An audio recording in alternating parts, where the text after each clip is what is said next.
Hey y'all, welcome to Real Talk Recovery, where we have lived experience and real conversations. I want to welcome a guest speaker in. This episode is always going to be, every episode we have is really informative, and it's really most of the time based on like peership in the recovery field. And in the recovery field is so broad, okay? Recovery could mean clinical, it could mean treatment, pharmaceutical, from peership and harm reduction, for families, social work, and it's a long line of different varieties of recovery. So today, the name of this episode is Beyond the Badge Certifications and What They Don't Teach. On this episode of Real Talk Recovery, I am joined with a guest speaker, Durea Miller. Um, we will be breaking down the difference of what we were taught in the classroom, or she would at least give us the understanding of what was taught in the classroom with dealing with social work, in the social work industry, and what you can learn in the trenches from my end of the turf of being a peer. Emotional labor, setting boundaries, cultural humility, and lived experience as leadership. Let's go ahead and tap in. Um, if you ever felt like the system doesn't speak in your language, this is the ones, we are the one healers that can help you with that and clearing things up.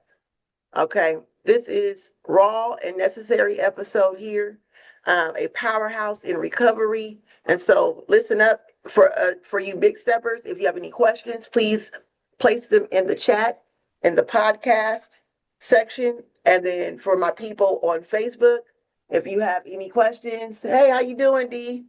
Well, shout out to D Fuller, y'all. He's doing his thing. Hey Okay, D. that part. All right, so let me go ahead and introduce y'all to my guest speaker here because she is absolutely amazing, y'all. Oh, thanks. Okay, first things first, we're going to get to it. Today's guest speaker is someone who truly embodies the blend of lived experience and formal education. Durea Miller holds a master's of social work from Alabama A&M University, graduating in 2019. And since then, she's been putting that degree to work as much as she possibly can. Of course, everyone has their hiccups, and she will definitely demonstrate and give us the one-on-one on that. Um, but just like us, Dorea's journey didn't stop with graduation. In fact, it's what came after the degree is what shaped her the most. Uh, there's so much more to her story than what's printed on her diploma. And today she sheds light on what higher education didn't prepare her for, the economic hurdles, the unspoken challenges, and the hustle to turn credentials into opportunity. She brings both lived and learned experience, and her perspective is rooted in realness, resilience, and cultural truth. This conversation isn't just about what she studied, it's about what she survived and what she continues to build. Y'all, big steppers, welcome to the mic, Durea. Hey y'all. Welcome, welcome. Y'all, we do have a special surprise for y'all at the very end of this podcast. We're going to make an announcement. It's going to crack you up, but this show is going to be very amusing. Durea, how are you doing today? I'm okay. I'm better. I'm sad my camera not turning on. Oh, this is It's going to get better. You know it's going to get better, girl. I thank you so much for being a part of the show because I feel like, and just a little bit to kind of like make y'all understand how important I believe Dorea's story is because Dorea is from Portland, Oregon. Okay, born and raised in Portland, Oregon. She's the first mm-mm. person in her family from on her father's side to go to college and to receive a master's degree. No, Uh, ma'am, sorry to interrupt you on both sides. both sides of the family, y'all, mother's side and father's side, like legitimately went through and graduated from one of the top-notch universities in the South. Okay, and came and happily came home. Yet still trying to get her come back, but because she has so much to offer to Oregon, I believe. And so I want to kind of shed light for y'all and give y'all hope that no matter what, anything is possible. So, Derea, just a little bit about you. Like, how long did it take for you to get your master's? So the program that I was in, it was supposed to take 2 years, but it actually took me 2.5. I sat out, yeah, I sat out a half a year to Okay. regroup and gather life. Yeah, for sure. And so, overall, like the whole expand of your education was how long exactly? From high school, because you went straight into college after high school. Um, Girl, shoot, had to be 20 plus. 'Cause, Wow. yeah, Yeah. from high school to grad school, yeah. And let me ask you something. Like, and that's a long time to Girl, be okay. in college. And did you always have that social work um back or major? Did you always majored in social work or did it take you So time to figure that out? I went to undergrad at Lane College in Jackson, Tennessee. Whoop whoop, my LC family. I went there and I got my bachelor's in early childhood education. Okay. So I felt like God put me in the social work field when it came to grad school. And what do you think, like when you say God brought you there, like what experiences, if you can remember, Um, that kind of like sway I towards that really to see my elders in my family, the things direction? that they went through, and to see how, you know, as a Black community, we don't get the resources as the other races really do because we don't have advocates for us. And so to see my grandfather go through certain stuff, I was like, oh, okay. Because the his advocates and people that were supposed to be there to help him weren't our color, our Right. race. So Right. they weren't advocate enough. They just, oh, okay, and threw it under the bus. And then being in Portland to see so many homeless people and then to work with kids since I was 13, it was like, okay. So I feel like social service just called me. Thank you so much for. I hear you say that there wasn't a lot of Black African American women social workers in Portland anyway, and that's a fact. But what exactly do social workers do? Can you give us like some information or like from your understanding, what is the So purpose of a social worker? so I want to clarify because I don't have my license to be a social worker. So this is everything I say is just my experiences. Um, but from me being a case manager, because I'm not a financial social worker with my license. But as a case manager, I'm sorry, can you repeat your question? Yeah, yeah. Thank you for giving us that disclosure because and I want to just kind of educate my big steppers on kind of elaborate what you just said. Really, what she's saying is she's studied and well trained to become a social worker in that social work industry, but she's not licensed to do the actual work itself. So she's not licensed to take on a client or to do go into practice yet. But Yes, for right yes. now, she gained experience in case management. So let's talk about case management in the social work industry. How does that work? So it actually just depends on the company or the organization you are working with. Okay. Because from my experiences, every organization I've worked with as a case manager has been totally different. So currently, my as a case manager, I have to see my clients once a month. That's it. Just once a month. That's all you guys see. When I was working for CPS, I was with them. It was technically once a month, but because they were kids and it was family and they had to go to court and people had to get drug tested, it was not once a month. It was basically maybe once a week or 3 times a month. It just depended on the case scenario with CPS. That makes sense. So, okay, and that's amazing. Like that's a whole nother level to be working with kids. And I'm guessing most of the kids have behavioral health issues So or for behavioral health conditions, shall I say? Excuse me, guys. for CPS, no, it was more so of the parental Okay. uh, behaviors. Wow. Yeah. So that's what CPS was for. It was more so the parental behaviors. The state felt like those parents were not able to take care of their children either mentally, financially, couldn't secure, proper home. Right. Um, so that's what it was for CPS. Thank you so much for sharing that. I really appreciate that. So, Mhm. I want to go ahead and um, go through the topics real quick, if you Okay. don't mind, Drea. Okay. All right, I'm gonna go through the topics, guys. Let's read them off. Big steppers, get your questions ready. Uh, because they be in a Okay. live chat throwing them out, girl. I'll be like, what? Okay, Ugh, I'm so sad my camera not working. man. Ugh. So here it is. What training does what training does give you and what doesn't? Whatever, moving forward. Lived experience as qualification, what it matters. The emotional labor of being a peer or provider or case manager. Boundaries, burnouts, and being human in this work. How to hold space without holding the whole weight. Cultural humility versus cultural competency. Why textbook language doesn't always land in the trenches. Mm, Street smarts, intuition, and trauma informed girl. instricts, whatever you want to call it. Y'all know what I'm talking about. Hell.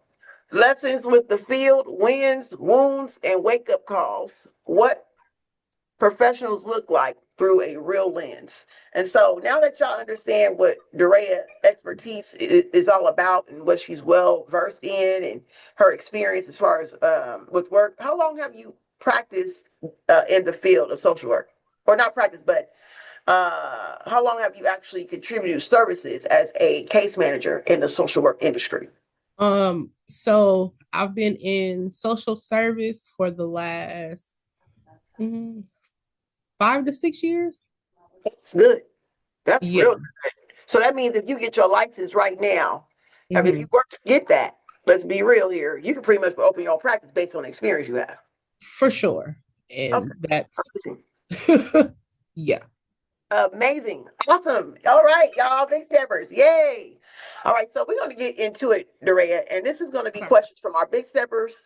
Me and you both going to answer these questions to the best of our abilities. Okay. They know that we are just regular folks that's just trying to change lives one day at a time For and sure. also working on ourselves. Okay, so Okay. before we get started, I'm gonna go ahead and pay some tribute to my folks that's in Oregon. Let's give a shout out to Oregon Health Authority. Thank you so much for all the good, great things you do in the state of Oregon from Okay. program services, organ health plans, health system reforms, license and certifications. Me personally, I am a master peer. I have multiple life certifications approved, licensed through Organ Health Authority to do the work that I do, guys. So we give it up to them. If you're ever looking for information, you can go to Oregon.gov, www.oregon.gov. All right, now that we got our folks out the way, let's go ahead and get into it, girl. Whoa. Okay. The first question, the topic I'm gonna choose because we got a lot of topics, and I don't think we're gonna be able to get through all of them. But I'm Oh, gonna shoot. touch on like the stuff I feel like we both can relate to, which is um, lived experience as a qualification. Okay, is the topic I see here. Hmm. Okay, so how has your own story shaped the way you show up in this work? It plays a major role for sure. For me, I wasn't I by the grace of God, and I'm grateful and thankful that I wasn't raised in these households that the kids have been raised in. My family was there on both sides. Um, so I feel like that's the reason that's my ability. I could relate not only because, okay, I had an okay household, but I also had learned lessons with certain situations that makes me able to show up for these kids and can relate to them. Not even the kids, the adults also that I currently work with, because of, the relatives I've seen and grew up that was had certain um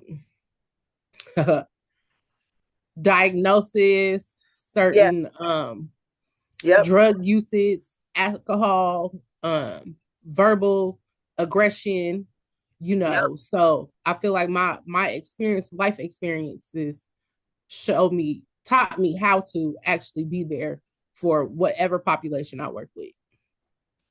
Yeah. That's amazing. Thank you so much for that because, I hear you say, the life, the life with family, the family history, Okay. our family history, my family history is all about addiction, isms, and money. Okay. Okay. And most of the time, we didn't even know how to do that pretty much too well. And so, a lot of chaotic, dysfunctional behaviors uh, Okay. is what helped me to become who I am. To help people and be more compassionate in the social field, because that's what we're doing. We're in the social work industry. It's just you're on aisle 17 and I'm over here on aisle 10. You know what I'm saying? Right. And Yeah. we're just in the same damn wellness store with just kind of slaying a different product in a different way. Um, so I think both of our ingredients together works very well. In your field, do you have peer support specialists that you work with? Um, at the moment, no.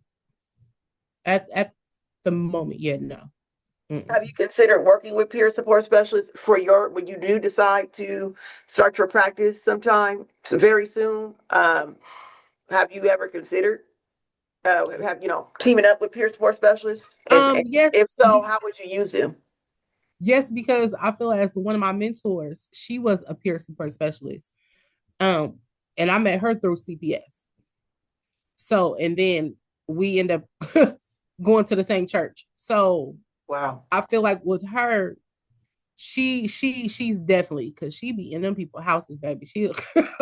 She treat them like they is her kin folk. Do you hear me? She don't give a care what race they is.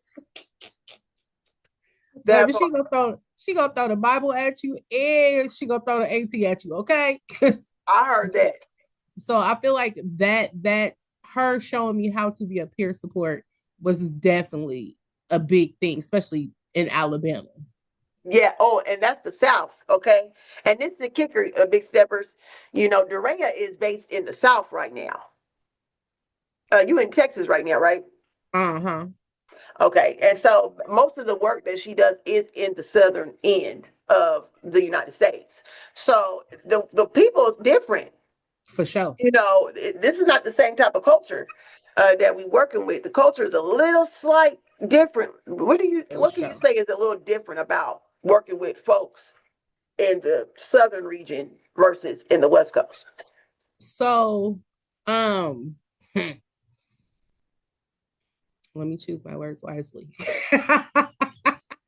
So, to be honest, I feel as though in the South, they are a little more appreciative, Mm, respectful, come on. because, you know, they don't play about that. Yes, ma'am. No, ma'am. Yes, sir. No, sir. Like, you go show me my respect because you are younger than me and I am your elder. While on the West Coast, it's what up, ma? Move, excuse me. Like, so I feel as though the tension, it don't get me wrong, the tension could be tension out here for sure in the South, Right. especially being in school in Tennessee, baby.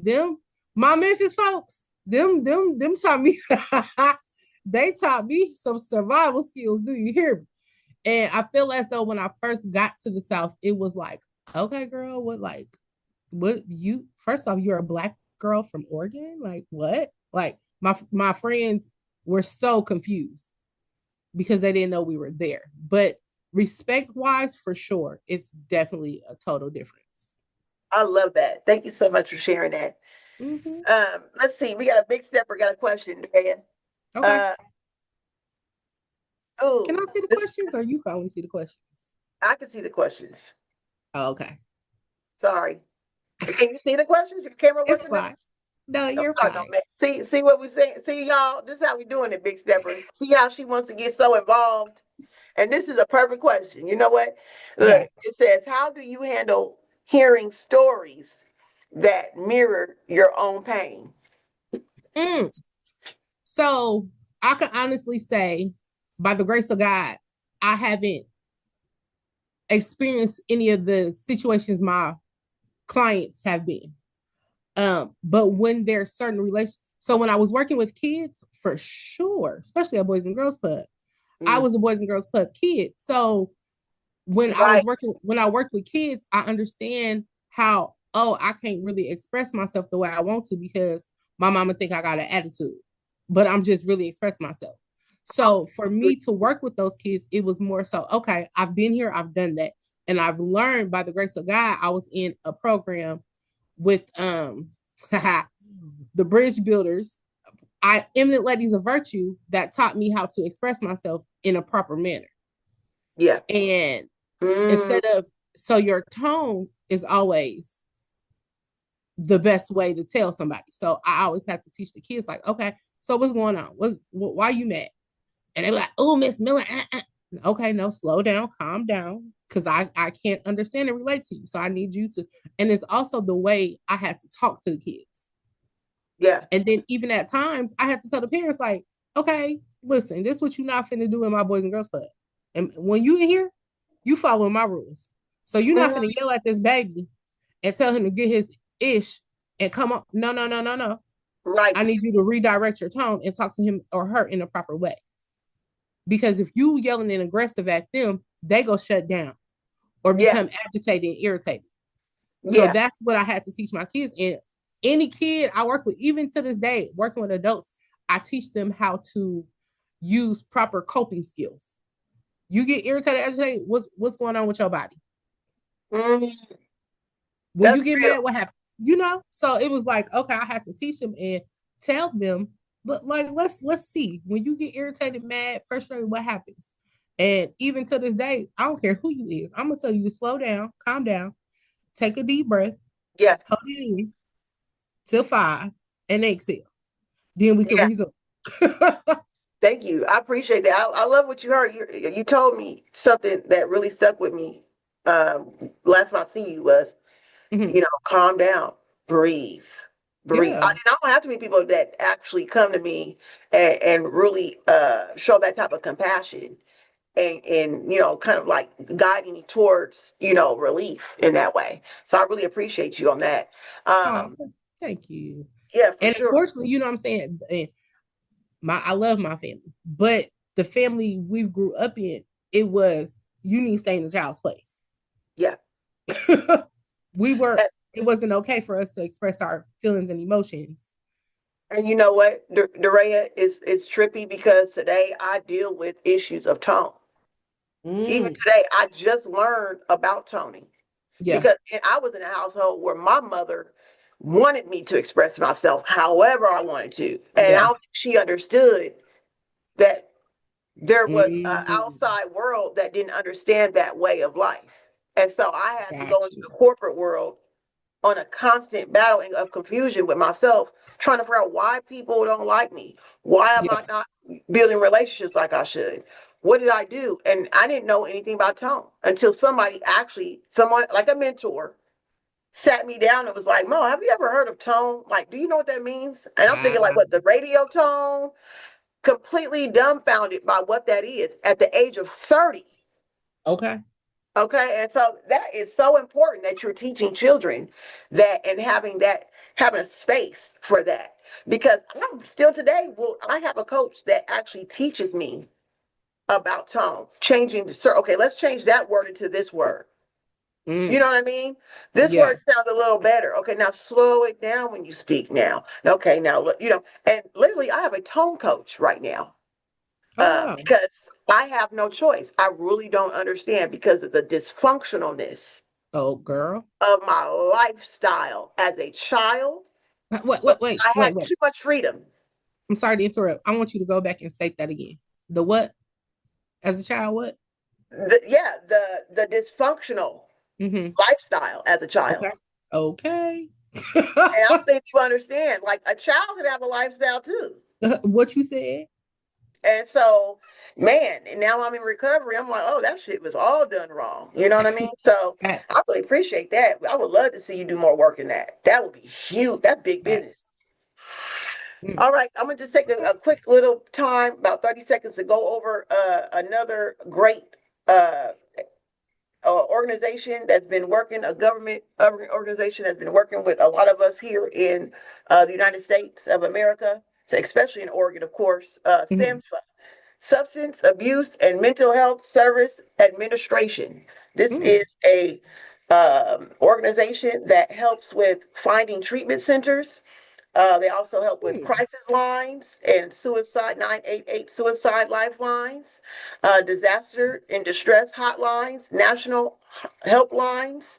I mean, the whole enchilada. This month we are actually celebrating eating disorder awareness on Sam's for Spotlight, guys. And a lot of you don't, you be like, eating disorder, what the heck is that? I don't understand. Well, there's a lot of us that deals with it, okay? Especially for me being a peer, my experience of being in my past life of being in an active addiction, I did not eat. I had different type of eating disorder versus now that I'm in recovery, my eating disorder is tad bit different. So we want to recognize our eating patterns and what's healthy and what's not healthy. Okay. All right. And if you want to learn more about this, you can go to www.samhsa.gov. All right, let's get to it. All Mm. right. So, Dorea, Mhm. and we don't have much time, of course. We only got like 10 more minutes. And Oh I would like darn. to, and we need way more time than this. I promise you we do. No, This for not gonna be, we sure. need a part two. I Okay. promise Part two, you. me. I'm over your Podbean. Do you think you could transfer over to Podbean? What's that? It's Podbean. You want to know what Podbean is? Oh, thank you for the opportunity. Podbean, please Do so. sponsor. Okay. Oh, Podbean okay. is a podcast uh, application where you can Mm-hmm. create a podcast, you can listen to podcasts, you can even jump on as an audience and be Mm. part of the episodes if you want to, if it's allowed. Mm. Meanwhile, if I were to send you a link right now, you'll be able to Mm. click on it and also upload the Podbean. But if you don't have the app already uploaded, all you got to do is go to podbean.com and you can download it, or just go to your Google Play app and download it from there.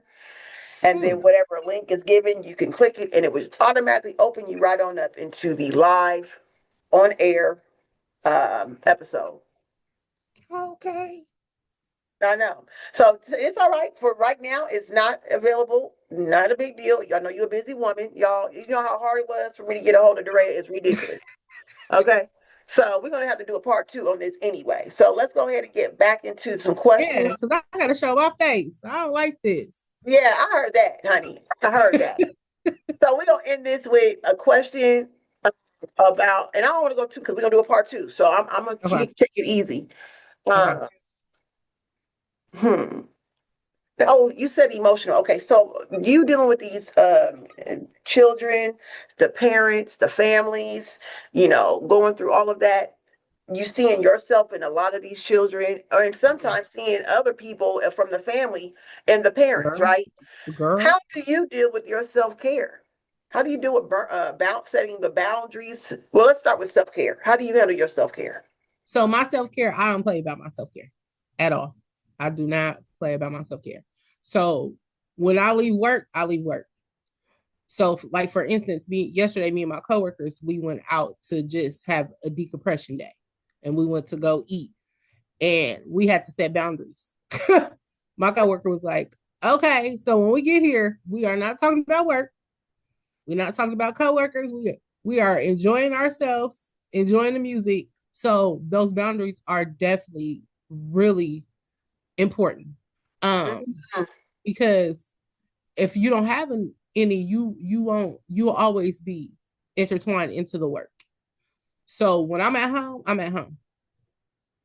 Even when I was working for CPS. Mm-mm. No, man. We ain't talking about it because I was close to the building. Yeah, So I yeah, had to yeah. make sure. And I also had to make sure, I still to this day make sure I do some decompression for myself. So I have a journal where I write in my feelings or emotions. And um sometimes I blow balloons up and I'll pop them when I get irritated, agitated, or I just need to decompress. And Oh, I got a that's a squeezy good one. ball too. I got a squeezy ball Great. that you squeeze. Yeah. Amazing. And have you ever felt guilty for needing space? Never. I'm the only child.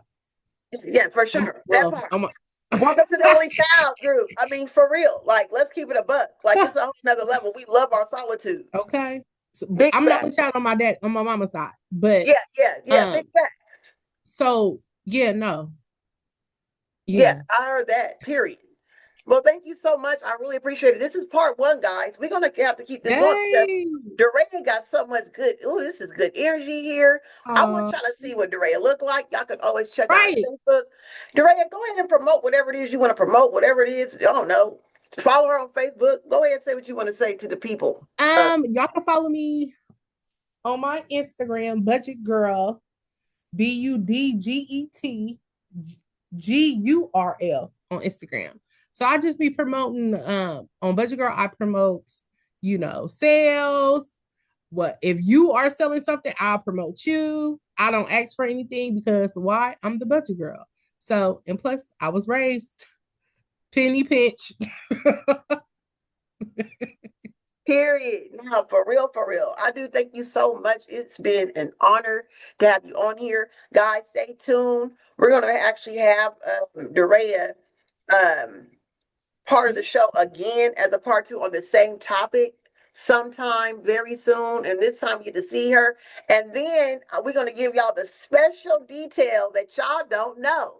But you got to stay tuned and watch the other video. You got to come back on, y'all, and watch this episode. Please make sure that you take the time to tell the people that's around you that you care, okay? And show compassion So while you're out there in the streets for Juneteenth. Happy Juneteenth Day there, happy everybody. Juneteenth, guys. Woo! Thank you so much. Talk to you later, Drea. All right, bye. Bye.